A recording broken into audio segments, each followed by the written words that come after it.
सुधा गरीब विधवा और एक दलित स्त्री थी। कुछ समय पहले ही उसके पति का देहांत हो गया था। तब से उसने अकेले ही अपनी बेटी तारा का पालन पोषण किया था। वो गांव भर में झाड़ू लगाने का काम करती थी तथा इसके साथ ही गांव के दुर्गा मंदिर के बाहर भी झाड़ू लगाने का कार्य करती थी। कुछ ही दिनों में नवरात्र शुरू होने वाले थे। माँ, इस बार मैं भी नवरात्र में पूजा करूंगी और व्रत रखूंगी। नवरात्र के व्रत बहुत कठिन होते हैं, क्या तू ठीक से कर पाएगी इन्हें? हाँ माँ, मैंने सोच लिया है। ठीक है, तो मैं भी तेरे साथ इस बार व्रत रखूंगी। इस तरह दोनों माँ बेटी ने व्रत करने की तैयारी शुरू कर दी। सुधा ने इधर उधर से कुछ पैसों का इंतजाम करके पूजा का सामान खरीदा। आज नवरात्र का पहला दिन था। तुझे भूख तो नहीं लगी? लगी तो है, पर थोड़ी थोड़ी। बस अब सांझ हो रहा है, हम माँ के दर्शन करने के बाद व्रत का पारण करेंगे। दोनों माँ बेटी माँ को अर्पित करने के लिए थोड़े से फूल लेकर मंदिर जाती हैं। इन फूलों के सिवाय अर्पण करने को उनके पास कुछ और था भी नहीं। मंदिर में प्रवेश करने पर द्वार पर ही पुजारी उन्हें फटकारता है। कहाँ घुसी जा रही है? तुझे पता नहीं कि तेरे जात वालों का मंदिर में घुसना वर्जित है? पुजारी जी, माता के लिए तो अपने सारे बच्चे एक समान होते हैं, फिर ऐसा भेदभाव हमारे साथ ही क्यों किया जाता है? हमारा ही प्रवेश मंदिर में वर्जित क्यों है? हमारी बराबरी करेगी? होती कौन है सदियों पुरानी रीत बदलने वाली? अपनी जात भूल गई? पुजारी जी, मेरी बेटी को माँ के दर्शन का ये फूल चढ़ाने दो। तू अपनी बेटी के मुंह में हमारा धर्म भ्रष्ट करेगी। चुपचाप यहाँ से निकल जा। देखो भाइयों, ये अछूत औरत होकर मंदिर में माँ के दर्शन करने आ गई है। भगाओ इसे, नहीं तो ये देवी के मंदिर को भ्रष्ट कर देगी। वहाँ खड़े लोग उन्हें भगा देते हैं। उन सब की नजर बचाकर तारा चुपचाप मंदिर के द्वार पर अपने फूल चढ़ा देती है।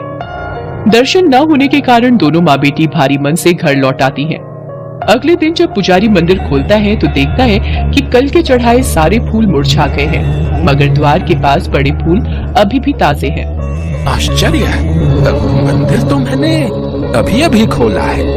ये कल के चढ़ाए हुए फूल किस भक्त के हैं, जिनमें अभी भी ताजगी बाकी है?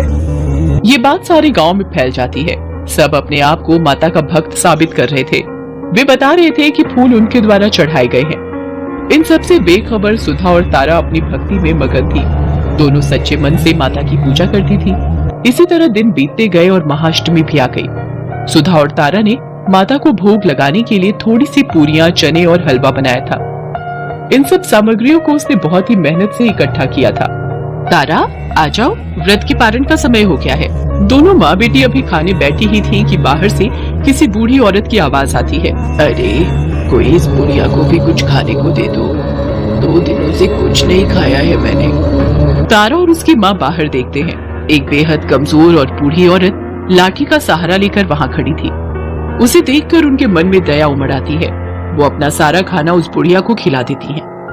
बुढ़िया खाना खाकर तृप्त हो जाती है तथा उनको एक छोटी सी पोटली देते हुए कहती है, जा, इसे अपने पूजा के स्थान पर रख दे और इसे विजयादशमी के दिन ही खोलना। जाके माता के दर्शन कर ले, तुम्हारे सारे दुख दूर हो जाएंगे। माँ बेटी दोनों फिर थोड़े से फूल लेकर डरते डरते मंदिर पहुँचते हैं।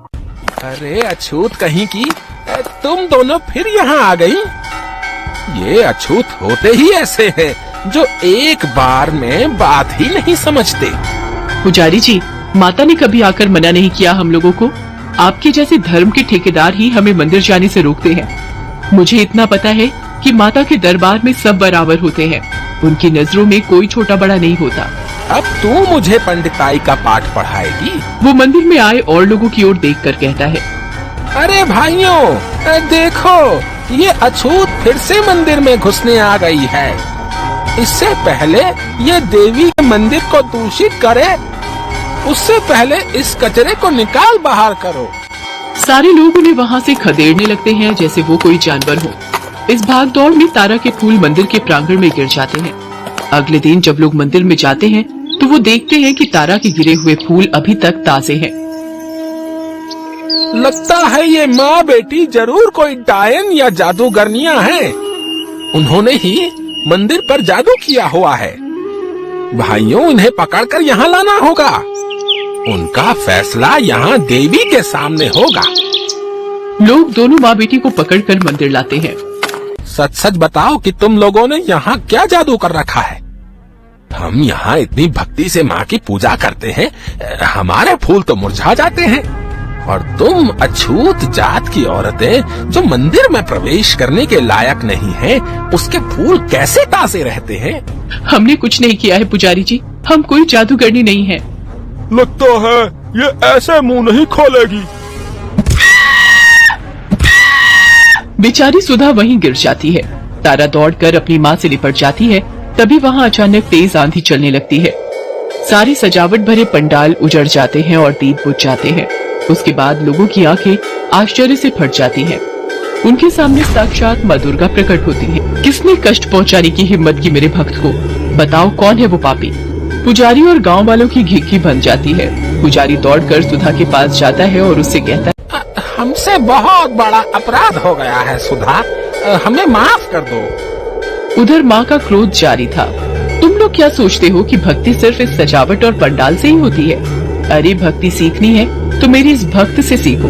इसकी भक्ति का ही प्रताप था कि प्रेम से खिलाई गई 2 पूरियों से ही मैं तृप्त हो गई। सुधा और तारा की आश्चर्य का ठिकाना न रहा। दोनों के मन में एक ही बात चल रही थी, क्या उस बुढ़िया के भेष में स्वयं माँ दुर्गा थी? फिर तारा और सुधा माँ के सामने हाथ जोड़कर खड़ी हो जाती हैं और कहती हैं, हे ममता मई दयालु माँ, हम सब तुम्हारे बच्चे हैं। मैं इन सब के लिए आपसे क्षमादान मांगती हूँ।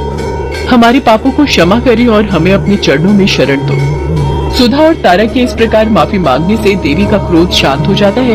इसके साथ ही आंधी थम जाती है और बुझे हुए दीपक भी अपने आप फिर से जल जाते हैं। देखा, इसे कहते हैं सच्ची भक्ति। तुम लोगों ने भक्ति को भी जात बिरादरी में बांट रखा है। अरे मूर्खों, भक्ति को कभी भी जात बिरादरी में नहीं तौला जा सकता है। याद रखो, मेरी नजर में तारा का भी वही स्थान है जो कि तुम्हारा। मेरे सामने मेरे सारे भक्तों का स्थान बराबर है। आज तारा और सुधा की भक्ति से प्रसन्न होकर मैं इस गांव को सुख समृद्धि और धन धान्य से भरपूर होने का आशीर्वाद देती हूँ। इतना कहकर देवी वहाँ से अंतर्ध्यान हो जाती है। सारे गांव वाले तारा और सुधा से माफी मांगते हैं। उस दिन से किसी का भी, चाहे वो छोटी जात का हो या बड़ी जात का, मंदिर में प्रवेश वर्जित नहीं रहा। आज विजयादशमी थी। उस बुढ़िया जो कि स्वयं माँ का रूप थी के कहे अनुसार जब सुधा और तारा ने वह पोटली खोली तो उसमें से बहुत सारे हीरे जवाहरात और माणिक निकले। दोनों की आंखों में आंसू आ गए और मन माँ के प्रति श्रद्धा से भर गया। उस दिन से उनके जीवन में कोई कमी नहीं रही।